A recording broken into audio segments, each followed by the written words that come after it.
आज हम आपको कूलॉम्स लॉ का वेक्टर फॉर्म बताएंगे। इसके पहले वीडियो में आपको कूलॉम्स लॉ के बारे में बताया गया था, चार्ज के बारे में बताया गया था। ठीक है, तो उस वीडियो को आप देख लीजिएगा, उसी के बाद ये वीडियो कंटिन्यू है।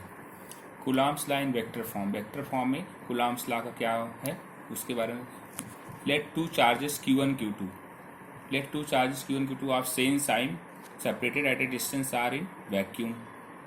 Then F21 be the force on Q2 due to Q1. Then F21 is equal to 1 upon 4 pi epsilon naught Q1 Q2 upon R square R21 cap, where R21 cap is a unit vector pointing from charge Q1 to Q2, and F12 be the force on charge Q1 due to Q2. Then F12 is equal to 1 upon 4 pi epsilon naught Q1 Q2 upon R square R12 cap.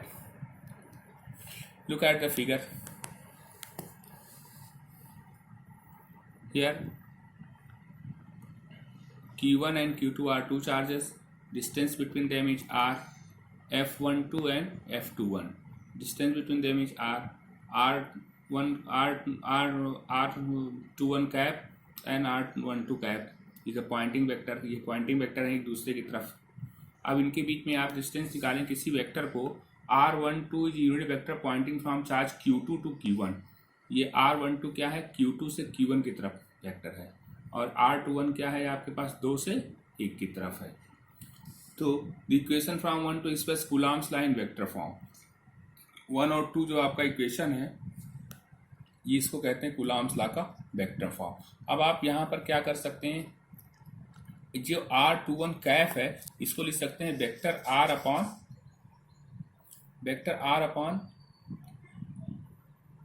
Upon modulus vector.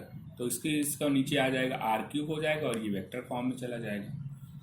This look at here, F21 1 upon 4 pi epsilon naught Q1 Q2 upon R³ R21.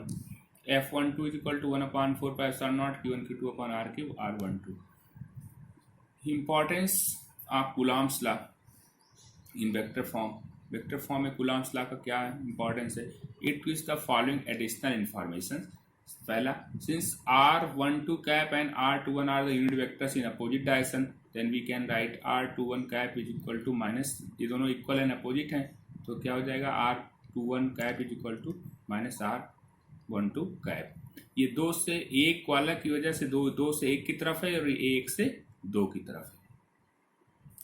दोनों को मिला दीजिए, ये दोनों value put हो जाएगी। अब आते हैं हम लोग, that is the force exerted by the two charges on each other are equal and opposite Newton's third law of it. तो कूलॉम्स का जो वेक्टर फॉर्म है वो एक्चुअली क्या करता है, वो न्यूटन्स थर्ड लॉ को भी फॉलो करता है।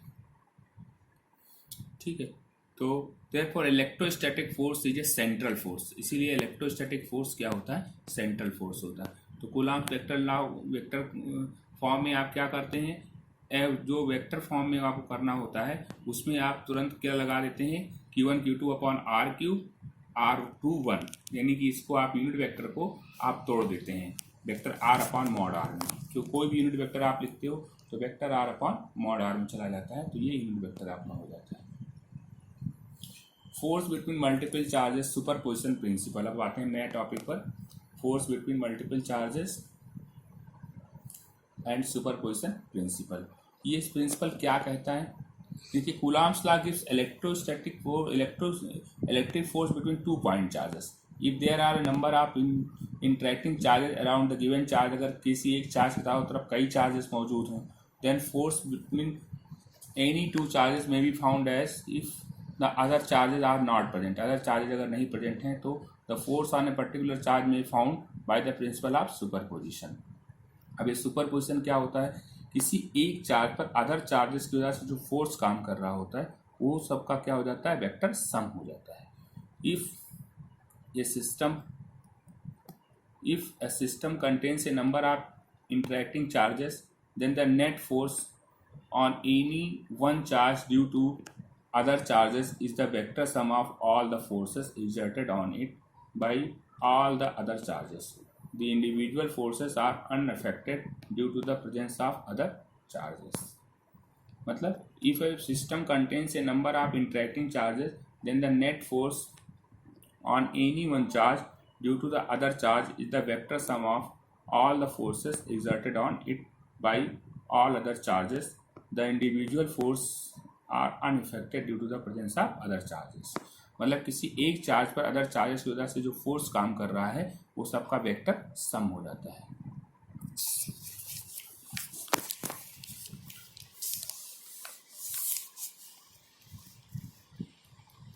अब देखिए जैसे ये चार्जेस हैं, ये एक आपके पास Q1 चार्ज है, Q1 पर Q2 की वजह से, Q2 की वजह से, Q3 पर Q1 पर Q3 की वजह से जो फोर्स काम कर रहा हो F13 है, और इधर क्या हो जाएगा Q1 पर Q2 की वजह से जो फोर्स काम कर रहा है वो F12 हो जाएगा।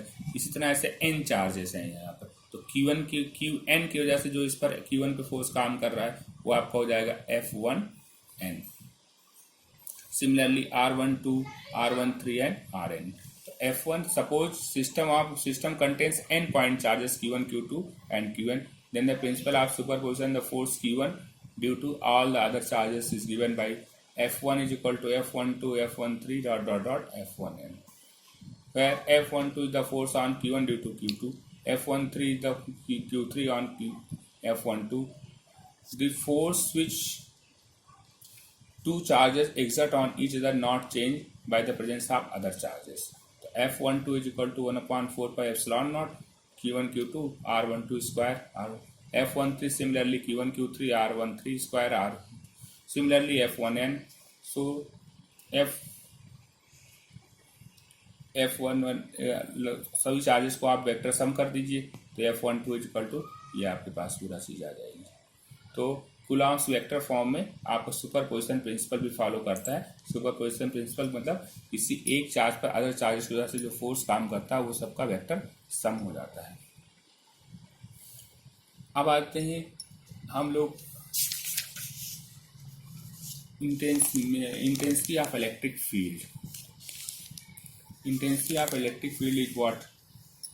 Intensity of electric field is the intensity of electric field of force upon charge, यानी कि फोर्स और चार्ज का ratio is equal to F upon Q naught. Q naught क्या है? Test charge. ये टेस्ट चार्ज क्या होता है? टेस्ट चार्ज एक स्मॉलेस्ट चार्ज होता है जिसका अपना ओन इलेक्ट्रिक फील्ड जीरो होता है। जिसका अपना इलेक्ट्रिक फील्ड कुछ ना हो उसे कहते हैं टेस्ट चार्ज। जो टेस्ट चार्ज हो तो छोटा सा टेस्टर होता है, टेस्टर भी एक्चुअली उसमें टेस्ट चार्ज होता है।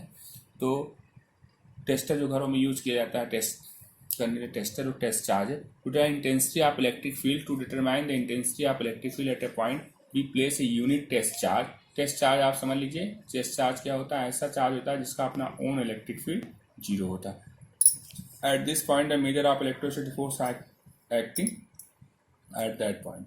If F is the force acting on a positive charge Q naught placed at a point in electric field, then the electric field intensity E at that given point is given by E is equal to F upon Q naught. Cross multiply करेंगे तो F is equal to Q हो जाएगा। इसकी आप dimension निकाल सकते हैं। E की वैल्यू आपके पास क्या होती है? न्यूटन पर कूलाम। F की यूनिट होती है न्यूटन और इसकी होती है coulomb, KG metre second square ampere second रख देंगे आप।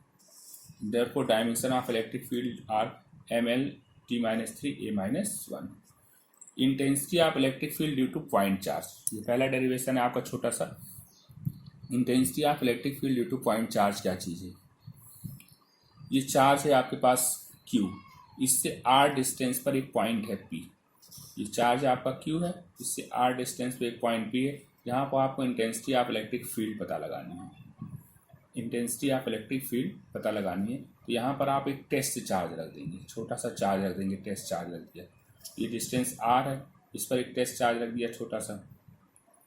तो जाहिर सी बात है बड़ा चार्ज है और ये छोटा चार्ज है तो इसकी फोर्स की डायरेक्शन क्या होगी? इसको रिपेल करेगा तो F डायरेक्शन की तरफ फोर्स आ जाएगा। तो इनके बीच में अगर कोई मीडियम K है जिसका डायरेक्ट्रिक कांस्टेंट K है, कोई मीडियम है जिसका डायरेक्ट्रिक कांस्टेंट K है, तो फोर्स क्या हो जाएगा इनके बीच में? F is equal to 1/4 pi epsilon naught के Q naught upon R square. मतलब ये चार्ज इन दोनों के बीच में कूलॉम्स लॉ लागू हो जाएगा। Q1 ये हो गया, Q1 ये हो गया, Q2 इनके बीच में डिस्टेंस R है तो F is equal to 1/4 pi epsilon naught के Q naught upon R square. E is equal to क्या होता है? F upon Q naught. अभी आपको बताया गया था E की value, E is equal to F upon Q naught बताया गया था। E equal to 1/q0, F की वैल्यू पुट कर दीजिए 1/4πε0 के Q/r² न्यूटन पर कूलम। यहाँ पर आपके पास ये आपके पास आ गया इंटेंसिटी ऑफ इलेक्ट्रिक फील्ड। इसको वेक्टर फॉर्म में आप करेंगे तो एक यूनिट वेक्टर से मल्टीप्लाई कर दीजिए, या आर का एफ यूनिट वेक्टर मल्टीप्लाई हो गया, vector E is equal to, एक बार फिर से आप इसे देख लीजिए, intensity of electric field due to point, एक चार्ज है, इसकी वजह से हमें इंटेंसिटी ऑफ इलेक्ट्रिक फील्ड निकालनी, एक चार्ज क्यू है उसकी वजह से इंटेंसिटी ऑफ इलेक्ट्रिक फील्ड निकालनी है। तो ये डिस्टेंस आर पर है, दोनों के बीच में डिस्टेंस आर है, इसको रिपेल करेगा फोर्स एफ से, एफ इज इक्वल टू 1/4πε0 के Q/r², E is equal to F/Q0 हो जाएगा, रख देंगे Q0 से Q0 कैंसिल हो जाएगा, ये आपके पास हो जाएगा 1/4πε0 Q/r²। ये हो गया intensity of electric field due to point charge. जैसे जैसे आप देख रहे हैं आर बढ़ रहा है वैसे वैसे फील्ड की इंटेंसिटी कम हो रही है, यानी कि ई इन्वर्सली प्रोपोर्शनल होता है r², जितना आर ज़्यादा होगा उतना ई कम होगा। ठीक है स्टूडेंट, अब आपके लिए आज इतना हो गया, intensity of electric field due to point charge हो गया, कूलम्स का वेक्टर फॉर्म हो गया, इंटेंसिटी ऑफ इलेक्ट्रिक फील्ड हो गई, इतना आप इसको पहले रिवीजन करिए। ओके।